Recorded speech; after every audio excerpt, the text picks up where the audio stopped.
Hey guys, welcome back to Dizzle in Motion. And I had planned this video in like 100 different ways that were going to be impressive or theatrical or whatever, but I decided I wanted to get in the trenches with you guys. So I'm here, been spending the summer at the beach, got the beach hair, beach towel, just grinding it out in my Tesla. And this video is going to be about, I may be the worst Tesla owner in the world.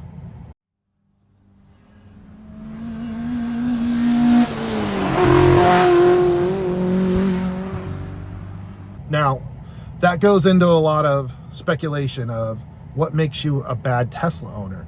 Do you treat the car like crap? Well, no, not at all.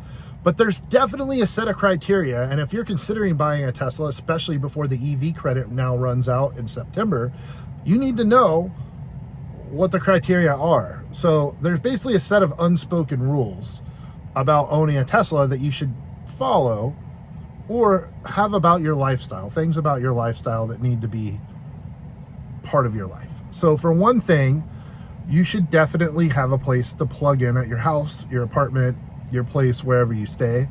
You should always have literally a location where you can plug in at night, at least once in a while. Where I'm staying at in California, nothing. I'm renting a townhouse. There's no garage, nothing in the parking lot.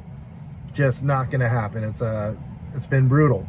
Not to mention the city that I'm staying in has no superchargers. And you're like, well, you can use third party. Yes, you can. Kind of. I signed up for EVgo and whatever the other one is. I bought the adapters. For whatever reason, I don't know if it's a problem with the adapters, about like $100 of adapters. I don't know if it's the adapters. I don't know if it's my car. I just don't know. My car will not charge at all at any charger that's not a Tesla supercharger. I've tried it at 14, 15 different chargers. Won't work. Doesn't. So I can only charge at a Tesla supercharger. And the place that I'm at right now, the city doesn't have Tesla superchargers. So I have to drive 20 minutes just to charge my car. That's mistake number one. Mistake number two, the range is not what it's stated. Now, I need to take this car in because I've had a whole host of issues. I'll make a whole nother video on it. I've been documenting it. I drive between Southern California and Las Vegas 2 to 4 times per month. Now, what that means is I get a good idea of what the range is, right? But if you know anything about the drive between Southern California and Vegas, you know there's 2 big mountain ranges, that there's extreme heat, there's like every worst case scenario. So that brings me to the next thing. You shouldn't drive a Tesla if you live in an extreme climate unless you only have very short ranges to drive, meaning your commute is under 50 miles round trip at any given time, and you have a place to charge it when you're done with that commute, right? Now, yes, and I can see that there's beer in the reflection of I picked that up from my mom, actually. My mom drinks Heineken. Weird side note. Anyways, so you're making this drive, mountain ranges, extreme weather. I have the long range dual motor, supposed to get over 300 miles a charge. It even says 304 when I charge it to 100%. I get 140 to 160 miles. Now, granted, I'm driving 80 to 85 miles an hour on the highway when I get that, full disclosure. However, it's still like half. So for me, I have to charge at least once, sometimes 3 times to make it from SoCal to Vegas. Again, this is why I called it the worst Tesla owner in the world, not the worst car in the world. And then I think my car only has about 78% or 80% of the original battery anyways. So it's not doing me any favors, right? So that's also another negative. All right, so let me jump in and say something positive in the middle of the video. I do love the car. I'm a tech nerd, so I love that I can totally geek out on all the updates. I get like monthly updates. They've been really on top of that. It's good stuff. However, I've had bad luck with the self-driving feature. Doesn't work for crap. Summon always says it doesn't work. Again, could just be my car. I don't know. I probably should get it in for a service. But this is my experience in the first 2 or 3 months of ownership of this car. So I drive over 2,000 miles a month and I don't even have a job. So that should tell you one thing right there.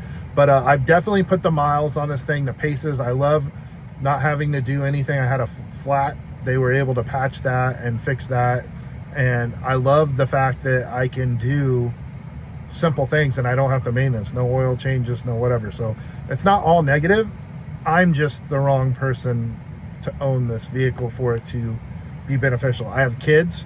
So I have a Model 3, there's like no storage. That could be remedied by getting a Model X, like a Cybertruck.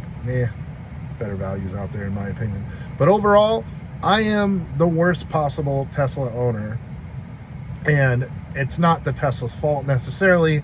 It's just a combination of factors that I didn't think through.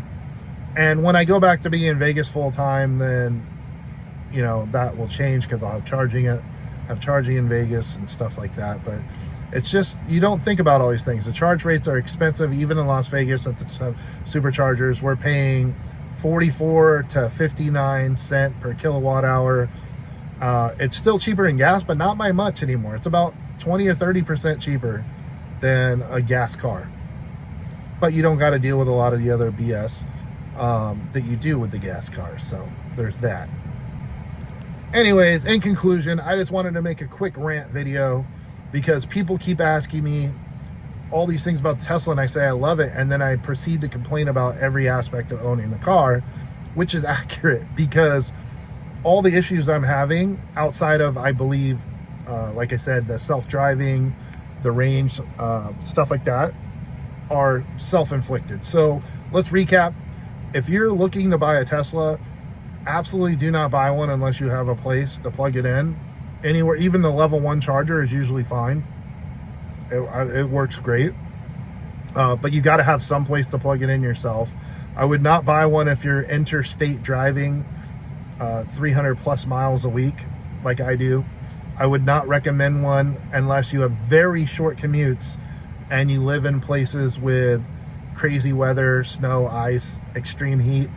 Then I would also not recommend it for that. But otherwise, the car's been bulletproof. It's super fun car to drive, hauls ass. It's like driving a little slot car. I know why people are assholes that drive these things because it's just hard not to have fun with it. And it really begs to be driven aggressively. You have to temper yourself on that stuff. So I totally get it now. I've got most of it out of my system. I've now experimented with the drift driving because it's all-wheel drive. And it's so heavy.